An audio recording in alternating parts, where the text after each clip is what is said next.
What up, YouTube? Welcome to the channel. My name is Dustin. Today I'd like to give you guys my opinion on the PSA TV2112 and tell you what I think about it. One of the reasons why is because if you're like me and you've been trying to search for information or reviews or any kind of videos on these speakers, there's just not a lot out there. I mean, you'll run into all kinds of forums and conversations on the internet and on the web about how great they are, how good they are, how great Tom is, how reputable the speaker brand is. With that being said, they're a small company out of Ohio. They're not very big. They're not like any of the major brands like Klipsch or Polk or Martin Logan's or any of those speakers. It's really a speaker I feel should have a lot more reputation for what it is and should be a lot more well known. This speaker, prior to having this subwoofer in this room, which if you look at my room, it's not really an ideal setup. I kind of went over that in the previous video. It's kind of an awkward shape. It's very big, long, and the placement for speakers is very slim. I can only do so much with this room for placement, and where everything's set up at right now is pretty much the ideal setup for what I got. Back there in that corner, I have a pb16 Ultra. Up here in the front, I'm rocking the TV2112. This is the subwoofer that Tom recommended me from PSA Audio to integrate the best, at least with the pb16. And with that being said, it was a huge upgrade. Huge upgrade. I mean, I didn't really know what to expect going into it, and I kind of just went into it blindly, and I'm very glad I did. I know it's just a big black box. It's nothing crazy looking. It's not as beautiful looking as the pb16 Ultra or anything for that matter. But performance-wise, it does everything and more that the pb16 Ultra does. From the very single digits to as high as the subwoofer will play, it is. I mean, it's pretty accurate. It's very accurate, especially for music and listening to 2-channel setups and all that good stuff. It sounds phenomenal with music. Very clean, very crisp, very solid bass performance. I mean, this thing can either violently shake your house, or it can play right up there with the rest of them. Very accurate. I did come across one review on YouTube, and it was a bad review, and I don't remember the guy's name. He had 4 clips in his room prior to going with the TV2112 or the whatever it was, and he left a bad review, and that was really the only bad thing I could find on these subwoofers or this brand. And I'd have to say the guy was dead wrong. I don't know what was the deal with his setup or what he had going on in his room, but everything he said, basically, in my experience, has been the exact opposite. This subwoofer, if you're looking for a crowd pleaser, if you're looking to impress your friends when they come over, or I mean, play a great Dolby Atmos track on your system, or a very AAA budget film, I mean, this thing impresses people. Not only that, my reason why I ended up going with 2 giant speakers rather than 4 speakers for this room was I just wanted that big, deep, impactful, low-end bass. I wanted to feel it in my seat. I wanted to, feel the bullets whizzing by. I wanted to feel the explosions. I wanted to feel it like you would feel it in a theater. I wanted to replicate that kind of feeling. And I am new into the home theater world. I mean, I have had experience with home theater setups, tweaking here and there. I've had this, had that.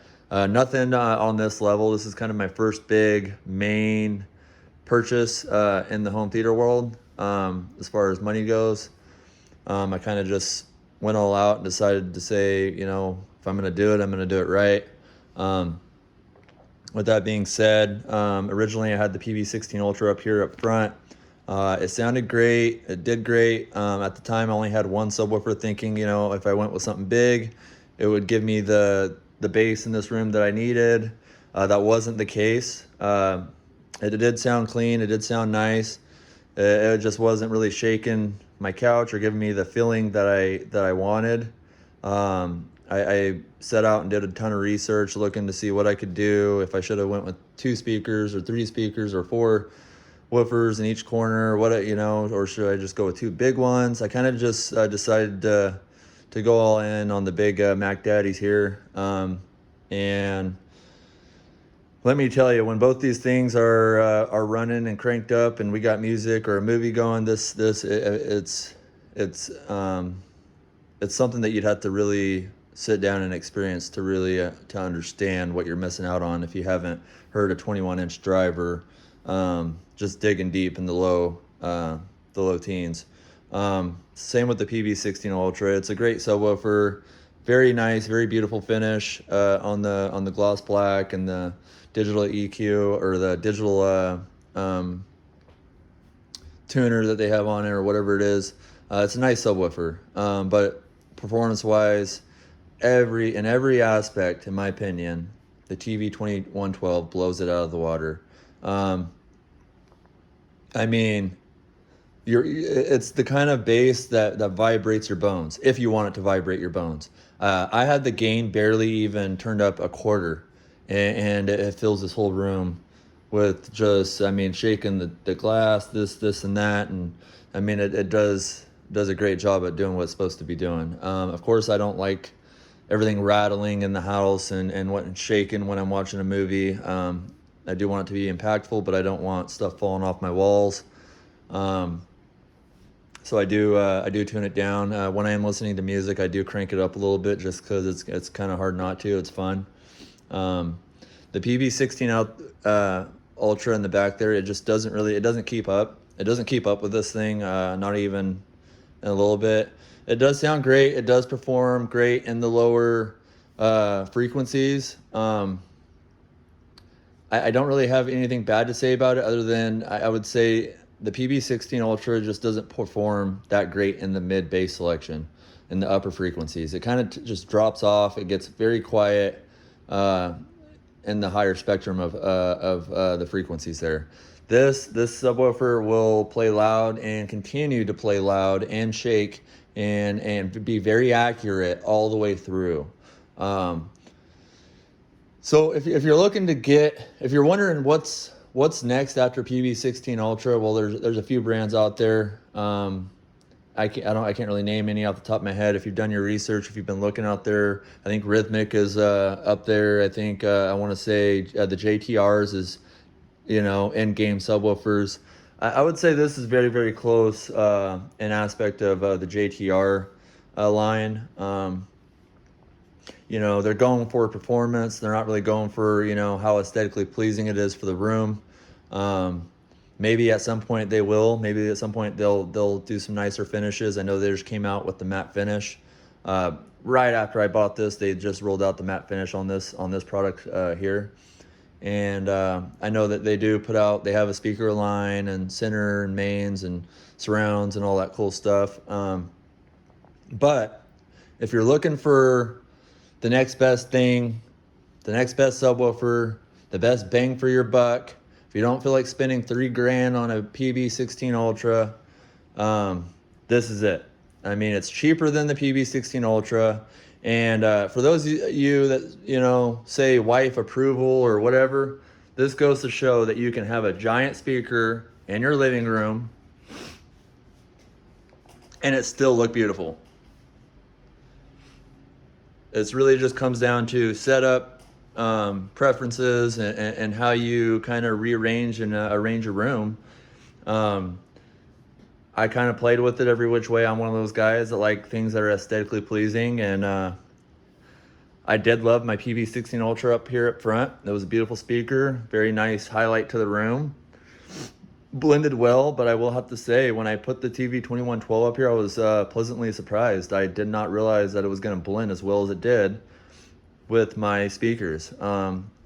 and they are matte finish. They're a matte finish. Everything except for the center speakers are gloss. This is the Rindle 1723 line, full 5.2.4. Great sounding system, love it. If you guys go back and look at my other video, kind of go over a little bit more details on the system and what I have and what my opinion of it is, with the Anthem Arc and the Emotiva amplifier. Great setup, great speakers, great brand. I love everything that they're doing. This is the brand I decided to go with. Eventually I will be replacing the pb16 Ultra in the back with another tv2112. That just, goes to show how much I recommend these subwoofers. Anyhow, big ass 21-inch driver, huge. I mean, looks just don't do justice. It's hard to really imagine what this thing is going to look like in person until you get it. It's a lot bigger than I anticipated, but I made it work. It works, and it looks good. Everybody who comes here comments and asks, "Holy crap, what is that?" And then I give them a listen, and then their jaws are on the floor, and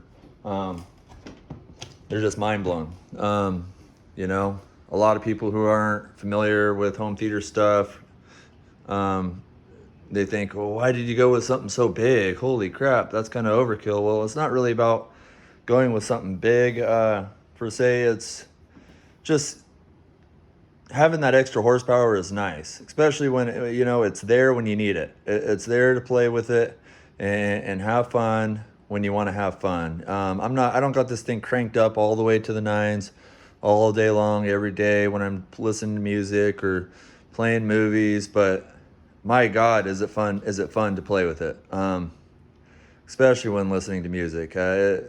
Same with movies. It can get, I do have to dial it down and play with it a little bit. But that subwoofer over there, it's not even on the same level. And it just blows my mind because it's half the price. I mean, not half the price, but I mean, it's a good, you're saving about a good, I'd say $500-600 going with this brand. And it's a shame more people don't know about these subwoofers, because I really think that they would just sell like hotcakes. It's not just the tv2112 that they have several other subwoofers, ranging from 18 inches to 16 to 15 to 13 to 12. I mean, you name it, they got it. And every shape, every form, every box. Like I said, they're not all the nicest, most aesthetically pleasing subwoofers, but with the right setup, the right living room, this shows that you can make it work. For anyone who says you can't, you really can't complain about a setup like this. I mean, the wife enjoys it. I love it. We all enjoy it. The kids enjoy it. It's your typical subwoofer. It's got your gain. It's got your, it's got your small to large room knob. It's got all the stuff a normal subwoofer would have on the back. It isn't digital. It isn't nothing like the pb16. It doesn't have an app. But I mean, once you have this thing dialed in and tuned, you don't really need to mess with it anyways. I mean, it just comes down to really playing with the gain. If you want to walk back there, it's very easy for me to turn the knob, turn it up, do some bumping. Now, like I said, in the beginning, trying to integrate it with the pb16 Ultra was a little bit of a pain. That's just based off of the room and how large it is and the shape of it. I do lose a lot of bass out in this area of the room. It's unfortunate, but it's what I got to work with, and it's what I got for now, at least until I have a dedicated space for my home theater, which eventually, we'll get to that point. But yeah, if you guys are wondering what the tv2112 is, that's my take on it. If you're thinking about getting one, just get it. Don't look back. Once you get it and once it arrives, you'll be more than happy. It'll blow your mind. Uh, if you're wondering if it's a huge upgrade from the SVS pb16 Ultra, yes, absolutely it is. The speaker is ported. Um, they do have the sealed version if you're wanting to go that route, or if you're into that. So, uh, so yeah. Anyhow, thanks for watching, and tune in on the next video. Peace out.